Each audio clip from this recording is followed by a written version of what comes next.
खुलुमबाय बेयो बड'लेण्ड इंखं टेलिभिजन दिनै 3 सेप्तेम्बर 2022 सनिबारखालि सानसेनि बरादखौ नोंथांमोननि खाथियाव लाबोदों आं सदानन्द दैमारिया।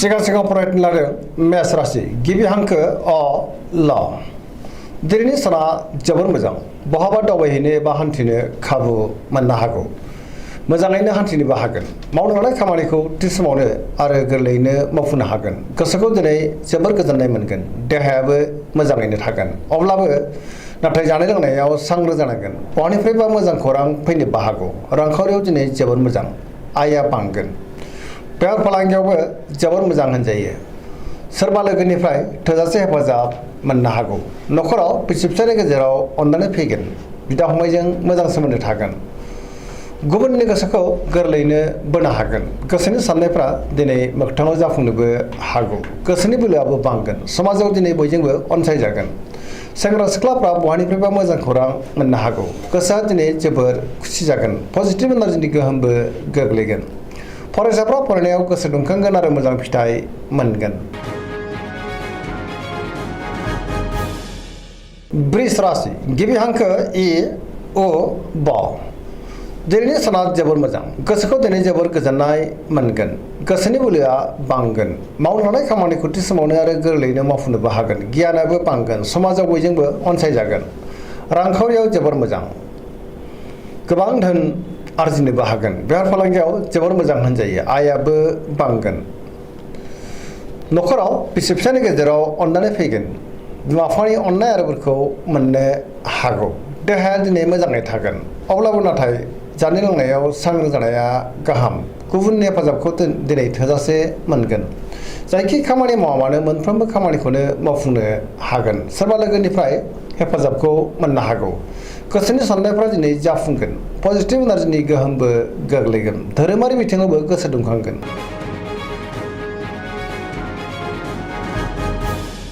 मिथुन राशि गिबि हांखो क स दिनैनि साना जोबोर मोजां पजिटिभ एनार्जिनि गोहोम गोग्लैगोन जायखि खामानि मावा मानो मोनफ्रोमबो खामानिखौनो दिनै मोजाङैनो मावफुंनो हागोन सिगांनि बबेबा आद्रा खामानिखौबो मावफुंनो हागोन गियाननि आंखाल जानाय नङा गोसोखौ दिनै जोबोर गोजोननाय मोनगोन गोसोआ जोबोर खुसि जागोन देहाया मोजाङैनो थागोन रांखावरियाव जोबोर मोजां बेफार फालांगियावबो जोबोर मोजां होनजायो न'खराव बिमा बिफानि अननाय आरो बोरखौ मोनगोन बिदा फंबायजों मोजां सोमोन्दो थागोन समाजाव बयजोंबो अनसायजागोन गोसोनि बोलोआबो बांगोन मावनो लानाय खामानिखौ थि समावनो आरो गोरलैयैनो मावफुंनो हागोन सोरबा लोगोनिफ्राय थोजासे हेफाजाब मोनगोन आरो सोरजोंबा बाख्नाय जानोबो हागौ गुबुनजों मोजां सोमोन्दो लाखिनो रोंगोन लाइमोनफोरनि गोसोआ दिनै जोबोर खुसि जागोन।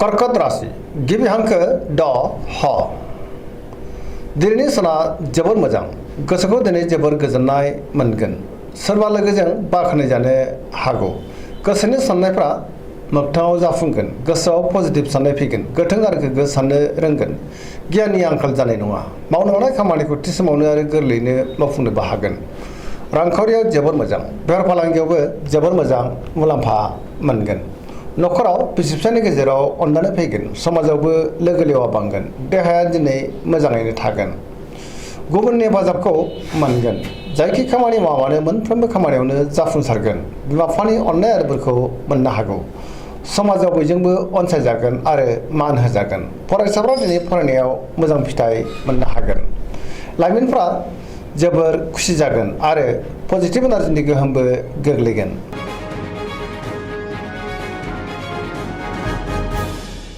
सिंह राशि गिबि हांखो म ट दिनैनि साना जोबोर मोजां गोसोआव पजिटिभ साननाय फैगोन गोथों आरो गोग्गो साननो रोंगोन गियाननि आंखाल जानाय नङा मावनो लानाय खामानिखौ थि समावनो आरो गोरलैयैनो मावफुंनोबो हागोन सिगांनि बबेबा आद्रा खामानिखौबो मावफुंनो हागोन सोरबा लोगोनिफ्राय मोजां खौरां मोननो हागौ बहाबा दावबायनो एबा हान्थिनो खाबुबो मोनगोन रांखावरियाव जोबोर मोजां अदेबानि खरसायाबो बांगोन मोननो गोनांखौबो दिनै मोननो हागोन बेफार फालांगियाव जोबोर मोजां मुलाम्फा मोनगोन गोसोनि साननायखौ दिनै गुबुननो फोरमायनोबो हागोन। न'खराव अननानै फैगोन, बिदा फंबायजों मोजां सोमोन्दो थागोन, समाजाव बयजोंबो अनसायजागोन, गुबुननि गोसोखौ बोनोबो हागोन।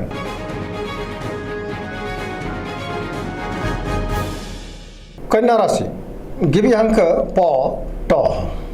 दिनैनि साना जोबोर मोजां, गोसोआव पजिटिभ साननाय फैगोन, गोथों आरो गोग्गो साननो रोंगोन, गियाननि आंखाल जानाय नङा। जायखि खामानि मावा मानो मोनफ्रोमबो खामानिखौनो दिनै मोजाङैनो मावफुंलांनो हागोन। रांखावरियाव मोजां, अब्लाबो नाथाय खरसायाबो बांगोन। बेफार फालांगियावबो मोजां होनजायो। देहाया दिनै मोजाङै थागोन। गोबां मुंदांखा सुबुंजों लोगो मोनज्लायनो हागौ। गोबां खामानियाव दिनै मुखुबबो थागोन, सोरजोंबा बाख्नाय जानोबो हागौ। गोसोआ दिनै जोबोर खुसि जागोन। पजिटिभ एनार्जिनि गोहोमबो गोग्लैगोन। धोरोमारि बिथिङावबो गोसो दुंखांगोन। लाइमोनफ्रा बहानिफ्रायबा मोजां खौरां मोननोबो हागौ।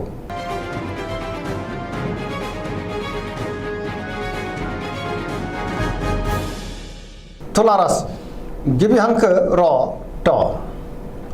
दिनैनि साना जोबोर मोजां, गोबां रोखोमनि जेंनाफोरखौ दिनै गोरलैयैनो सुस्रांनो हागोन। गियाननि आंखाल जानाय नङा। सोरनिबा गोसोखौ बोनो हागोन। गोसोनि साननायफ्रा दिनै जाफुंगोन। मावलांनाय खामानिखौबो मावफुंनो हागोन। देहाया मोजाङै थागोन। रांखावरियाव जोबोर मोजां। बेफार फालांगियावबो जोबोर मोजां होनजायो। न'खराव दिनै बिसि फिसायनि गेजेराव अननानै फैगोन। समाजाव मान मोनगोन। गुबुननि थाखाय गोबां मोजां खामानि मावनानै होनोबो हागोन। बेफार फालांगियाव जोबोर मोजां होनजायो। गुबुननि गोसोखौबो दिनै गोरलैयैनो बोनो हागोन। लोगोफोरनि हेफाजाबबो मोनगोन। गोदान थांखि लानो रोंगोन। जायखि खामानि मावा मानो मोनफ्रोमबो खामानिखौनो दिनै मोजाङैनो मावफुंलांनो हागोन। पजिटिभ एनार्जिनि गोहोमबो गोग्लैगोन।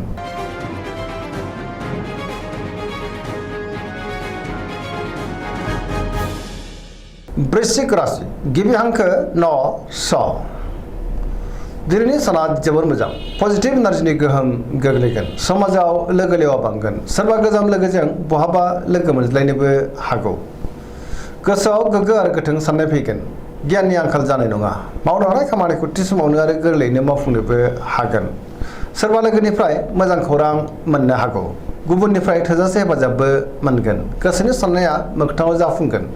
गोसोनि बोलोआबो बांगोन। समाजाव मान मोनगोन। न'खराव दिनै बिसि फिसायनि गेजेराव अननानै फैगोन। सोरनिफ्रायबा मोजां खौरां मोननोबो हागौ। रांखावरियाव मोजां, अब्लाबो नाथाय खरसायाबो बांगोन। बेफार फालांगियाव मोजां होनजायो। देहाया दिनै मोजाङै थागोन। गुबुननि हेफाजाब मोननो हागौ। फरायसाफ्रा दिनै फरायनायाव गोसो दुंखांगोन। सेंग्रा सिख्लाफ्रा जोबोर रमान्टिक जागोन आरो गोसोनि साननायखौ फोरमायलायनोबो हागोन।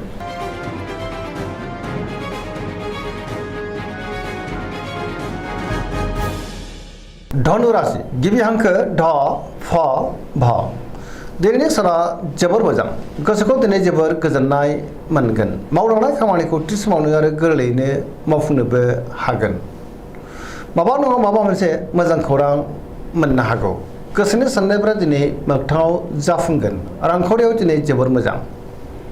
बेफार फालांगियावबो जोबोर मोजां होनजायो। न'खराव बिसि फिसायनि गेजेराव अननानै फैगोन। बिदा फंबायजों मोजां सोमोन्दो थागोन। बिमा बिफानि अननाय आरो बोरखौबो मोननो हागोन। बहाबा हान्थिनो एबा दावबायनो खाबु मोननोबो हागौ आरो मोजाङैनो हान्थिनोबो हागोन। देहाया दिनै मोजाङै थागोन। बिमा बिफानि अननाय आरो बोरखौ मोननो हागोन। बहानिफ्रायबा मोजां खौरां फैनोबो हागौ। पजिटिभ एनार्जिनि गोहोम गोग्लैगोन। लाइमोनफोरा दिनै जोबोर खुसि जागोन आरो गावबा गावनि गोसोनि साननायखौ फोरमायलायनोबो हागोन।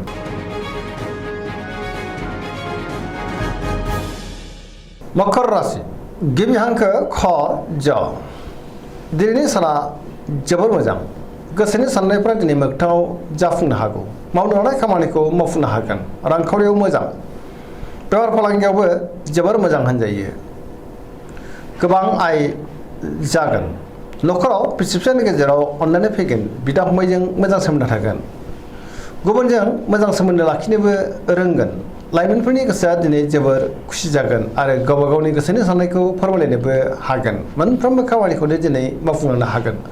गोदान खामानियाव आखाइ होजेननोबो हागोन।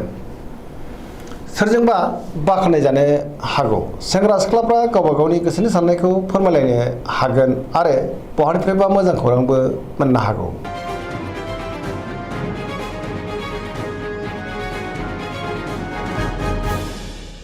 कुम्भ राशि गिबि हांखो ग स दिनैनि साना मोजां आरो गाज्रिनि गेजेरजों बाबेरलांगोन गोसोखौ दिनै जोबोर गुलाय गुजाय मोनगोन मावनो लानाय खामानिखौ थि समावनो मावफुंनो हागोन अब्लाबो नाथाय माबा नङा माबा मोनसे गोरोन्थिबो जालांनो हागौ बहानिफ्रायबा हरखाबै गाज्रि खौरांबो फैनो हागौ समाजाव नाथाय मान मोनगोन गोबां मुंदांखा सुबुंजों लोगो मोनज्लायनोबो हागौ रांखावरियाव जोबोर मोजां बेफार फालांगियावबो जोबोर मोजां होनजायो देहाया दिनै बारा मोजां थानाय नङा जानाय लोंनायाव सांग्रां जानांगोन गोबां रोखोमनि देहायारि जेंनाजों मोगा मोगि जानांनोबो हागौ न'खराव दिनै अनलायनाय फैगोन बिदा फंबायजों मोजां सोमोन्दो थागोन गुबुननि हेफाजाबखौबो मोनगोन बिमा बिफानि अननाय आरोफोरखौबो मोननो हागौ बहाबा दावबायनो एबा हान्थिनो खाबुबो मोननो हागोन आरो मोजाङैनो हान्थिनोबो हागोन पजिटिभ एनार्जिनि गोहोमबो गोग्लैगोन